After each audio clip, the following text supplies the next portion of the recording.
Olá pessoal, tudo bem? Vamos iniciar agora aqui a nossa aula de Direito Penal 1. Bom, vamos bater um papo rápido nessa nossa primeira videoaula, tá?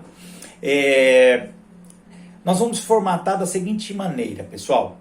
Esse vídeo, assim como todo o material didático, eu já venho enviando para vocês no Google Classroom. Continuaremos a fazer isso, tá? Nós vamos enviar para o Google Classroom e lá vocês terão todo esse material disponibilizado, tudo bem? Então a plataforma do Classroom será a nossa plataforma padrão. Nós vamos sempre utilizar isso. Esse vídeo, como eu já gravo pelo YouTube, eu vou enviá-lo, ele vai estar no meu canal lá do YouTube, tá bom? Para quem quiser acessar por lá. Mas, eu repito, o nosso canal oficial é o Google Classroom, tudo bem? Lá eu vou mandar os textos, lá eu vou mandar questionários, lá eu vou mandar os vídeos, todos os vídeos estarão lá, para que todos possam acessar. Então eu peço que aí vocês divulguem para o resto do pessoal da sala, cada um tente ajudar um ao outro para poder utilizar essa sistemática, né, essa plataforma, e aí a gente deixa tudo lá para facilitar a vida para vocês. Tudo bem? Tá ok? Muito bem. Vamos lá. Para a gente começar, e aqui de forma muito rápida, eu vou relembrar alguns pontos. Vocês fizeram para mim, foi a nossa última aula, nem todos estavam presentes, mas nós fizemos um trabalho a respeito dos princípios. Eu creio que esses trabalhos já devem ter ficado prontos, depois nós vamos ver como é que nós vamos pegar esse trabalho, estou torcendo para que voltemos logo, mas de qualquer forma eu vou dar uma geral aqui nos princípios para que a gente possa iniciar e depois nós vamos começar propriamente dito no Código Penal, tá bom? Vamos começar a falar desses princípios, e o primeiro deles, talvez um dos mais importantes, lembrando que princípios hoje, não é uma coisa comum, não se tornou algo abstrato. Não, hoje a visão é de que os princípios, eles são normas e normas de aplicação. A gente percebe isso principalmente com relação ao Supremo Tribunal Federal, já falamos disso em sala, né? O Supremo vem aplicando, sim, os princípios como se fossem realmente normas, tá? Então, nós temos hoje que os princípios são normas, certo? Aplicáveis totalmente. Claro que isso serve em grande parte como baliza para o legislador. Então, na hora que se vai fazer uma lei, nós temos aí que obrigatoriamente olharmos para os princípios com essa visão na hora da criação legislativa. Muito bem. E os princípios você vai encontrar principalmente na Constituição Federal, tá? A Constituição Federal tem diversos princípios, principalmente na área penal. Alguns são até implícitos, a maioria estão explícitos, inclusive, principalmente no artigo 5º da Constituição. Então, dentro do artigo 5º se encontra muitos deles, e o Código Penal acaba por, se alinhando à Constituição, como deve ser, ele acaba trazendo vários desses princípios na própria norma do Código Penal. Vamos falar rapidamente sobre eles, para depois a gente já passar obrigatoriamente para o Código Penal. O primeiro que a gente tem que considerar é o princípio da legalidade ou da reserva da lei. Inclusive, você encontra isso no primeiro artigo do Código Penal. Lembrando, por favor, durante as nossas aulas, mantenha o Código Penal perto de você, tá? Abra o Código Penal, olhe o Código Penal enquanto a gente fala, tudo bem? Também mandei textos e vou mandar mais textos para vocês, escritos com o que a gente está falando aqui. Então, além de você verificar essa aula, você, por favor, entre nos textos que eu estou enviando no Classroom, abra o texto e leia no horário da aula, tudo bem? Vamos combinar que no horário das aulas eu estarei no Classroom com ele aberto para responder as questões, e também o WhatsApp, podem perguntar pelo WhatsApp, tá bom? E a gente vai respondendo por lá também. Então nós vamos usar basicamente o Classroom, tanto para as matérias quanto para respostas, perguntas e respostas, e também vamos usar aí o WhatsApp, que é uma ferramenta prática para vocês, tá bom? Esse princípio da legalidade, ele se encontra no artigo 1º, e lá diz, não há crime sem lei anterior que defina, nem pena sem prévia combinação legal. Ora, só é crime aquela conduta que já é prevista anteriormente como crime. Lembre que o crime é uma conduta, uma definição legal de conduta. Isso tem que estar numa lei penal, Código Penal ou outra lei penal, para que seja considerado crime. Na prática, o que nós temos? Se o sujeito comete uma conduta hoje, isso não é tido como crime, mesmo se amanhã o legislativo fizer uma lei colocando isso como crime, essa nova lei não atinge a conduta anterior. Por quê? Porque no momento em que o sujeito realizou a conduta, não era crime, então não era punível. Tudo bem? Muito bem. Ele coloca no finalzinho, sem pena, não haveria pena sem prévia cominação legal, que significa na prática que junto com o crime, com a conduta criminosa, tem que ser colocada também a punição, tudo bem? Que é o que a gente chama de preceito secundário. A conduta é o preceito primário e a pena, reclusão, detenção de tantos a tantos anos ou meses, é o que a gente chama de preceito secundário. Muito bem. Isso é o princípio da legalidade ou da reserva de lei, o que significa também que só é possível que uma conduta seja crime se for prevista em lei. Lei. Significa lei votada e aprovada pelo Congresso Nacional. E mais, lei federal, tá? Porque o direito penal é uma reserva da União, tá? O direito penal é matéria reservada apenas à União. Isso está lá também na Constituição Federal. Então, um decreto, uma portaria, não pode criminalizar uma conduta. Tá entendido? Somente lei e, de novo, lei federal. Tá certo? Bacana, legal. Claro que daí você acaba tendo uma outra consequência, que é a chamada irretroatividade da lei, não é? Isso é o que está escrito, o princípio da irretroatividade da lei penal ou da lei mais severa, tá? Que diz que a lei penal não retroage para atingir o agente. Óbvio, acabei de explicar isso. Então, na verdade, seria até uma consequência do princípio da legalidade ou da reserva da lei. Então, uma lei não poderá retroagir, voltar atrás, para pegar uma conduta que ocorreu anteriormente à sua existência. Muito bem. O problema é que aí, e esse princípio está na própria Constituição, no final dessa regra, do princípio da retroatividade, tem uma vírgula e fala, salvo para beneficiar o réu. E aí nós temos uma exceção, que seria a possibilidade de retroatividade da lei penal benigna, veja bem o termo, da lei penal benigna, da lei penal benéfica, ou, como a gente costuma chamar em latim, da lex melius. Eu não gosto de latim, eu gosto de um trabalho mais direto, mas o latim é parte da nossa atividade na área do direito.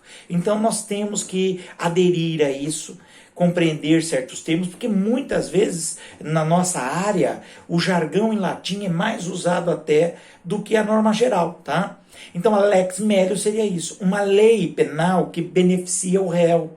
Então especificamente esta, poderá retroagir sempre em benefício do réu. Exemplo, diminuindo uma pena. Nós já falamos sobre isso, tá certo? Muito bem.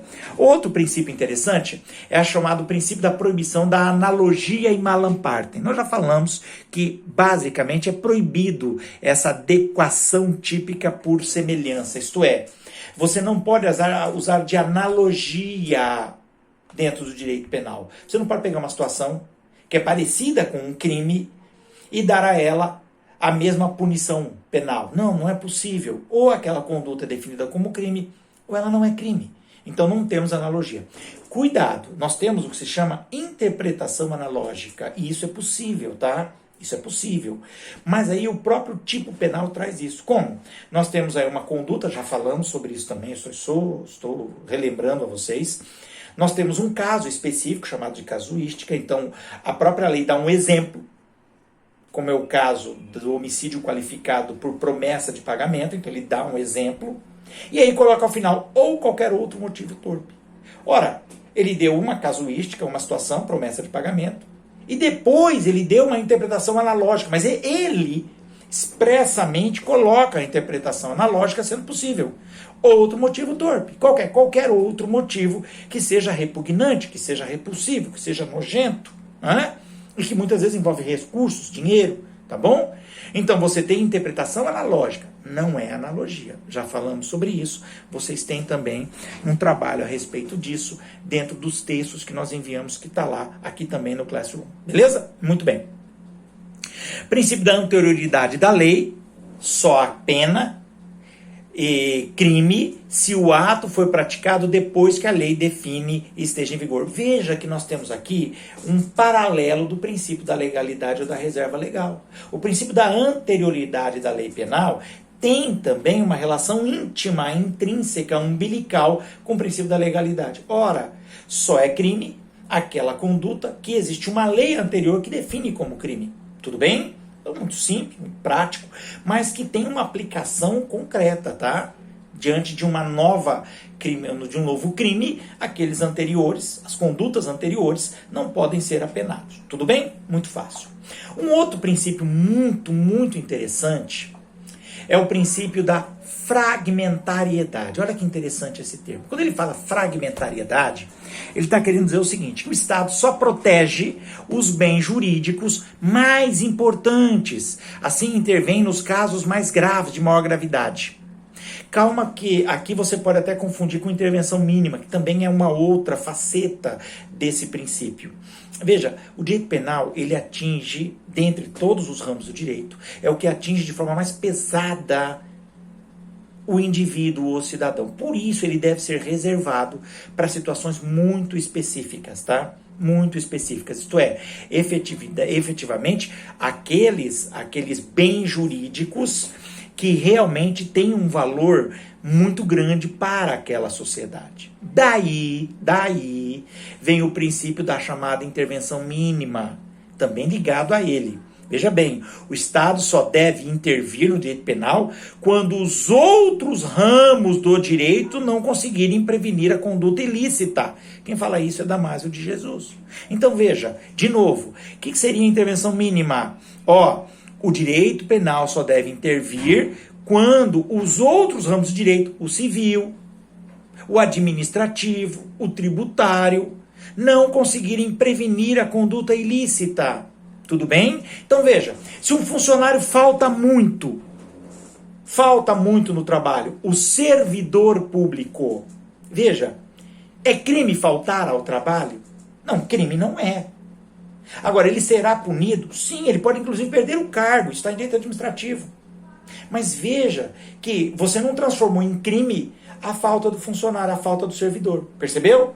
Porque não há necessidade da intervenção do Estado no âmbito do direito penal nesse tipo de conduta. Tudo bem? Então, só para ter uma ideia. Veja que nós temos aqui uma similaridade entre o princípio da fragmentariedade, o da intervenção mínima, e aí, outro princípio correlato, o chamado princípio da ofensividade. Sim. Não basta que a conduta seja imoral ou pecaminosa. Deve sim haver uma ofensa a um bem jurídico, provocando uma lesão efetiva ou um perigo concreto do bem. Isso é o princípio da ofensividade. Quer dizer, é preciso que haja uma ofensa real ao bem jurídico. Entendam bem o que eu estou dizendo. Existem muitas condutas que são nocivas. Existem muitas condutas que são inaceitáveis. Agora, as condutas podem ser imorais e podem não ser ilegais. Entenda bem. Cada um de nós aqui, por exemplo, tem uma religião. Não. A sua religião tem princípios, tem dogmas, tem costumes. Pode ser que para determinada religião uma conduta seja horrível, seja recriminável, seja excludente, inclusive, do cidadão ali, da religião, mas que legalmente não pode ser punida. Entendeu a ideia? Ela é imoral, mas não é ilegal. Veja, é preciso muita atenção a esse ponto, porque o bem jurídico tem que ser efetivamente ofendido, tá? Ofendido. Se não houver uma ofensa real ao bem jurídico, você não pode atingir condutas que não o lesaram. Por exemplo, estou pensando em matar alguém. Estou pensando em matar alguém. Essa época de quarentena, isso é muito comum, não é verdade? Quem não quer matar alguém, não é verdade? Quem é casado que o diga. De vez em quando dá vontade, não dá? Minha mulher mesmo já quis me matar umas 3, 4 vezes aí essa semana. Mas ela faz isso? Não. Ela até pensa. Infelizmente. Mas ela não me mata. Agora, eu não posso puni-la por pensar. Cuidado. Ela vai me ameaçar? Ela vai me ameaçar? Bom, se houver uma ameaça, aí é outra coisa. Tudo bem? Porque o crime de ameaça é previsto como crime. Agora, é óbvio que tem que haver uma ameaça real. Por isso que eu falo do princípio da ofensividade. Tem que ser real. Porque se ela falar isso brincando, olha, tenho vontade de matar esse homem. Não tem isso? Tem. Ah, minha vontade é dar um soco nessa mulher. Eu não vou fazer isso. Muitas vezes eu estou, inclusive, brincando. Não é verdade? Muitas vezes é uma brincadeira. Ou até uma ofensa. Vamos pegar a ofensa? Sim, crimes contra a honra. Se eu falar assim, ó, vagabundo, estou ofendendo o sujeito, tá? Isso é crime, tudo bem? Está previsto no Código Penal. Agora, depende como eu falei. Depende como eu falei. Muitas vezes é um amigão. Ô, forgado! Ô, vagabundo! Às vezes você passa na rua para cumprimentar o colega e grita do carro, ô, vagabundo, paga eu! Você está xingando o sujeito? Não, você está brincando com ele, é amigo seu, você está fazendo uma brincadeira. Então, neste caso, não houve ofensividade. Entenderam a ideia? Então, muito cuidado com esses princípios, que eles são muito próximos, tá, pessoal? Você tem lá a fragmentariedade, você tem a intervenção mínima e você tem a ofensividade. Todos ali muito próximos, tá? Expliquei cada um deles. Revejam de novo, vou mandar mais material para que a gente tenha uma diferenciação. Tudo bem? Ó, eu vou dar uma parada no vídeo agora para que ele não fique muito pesado, tá? Vou dar uma paradinha e vamos continuar essa mesma matéria de princípios no vídeo 2, tá bom? Um abraço.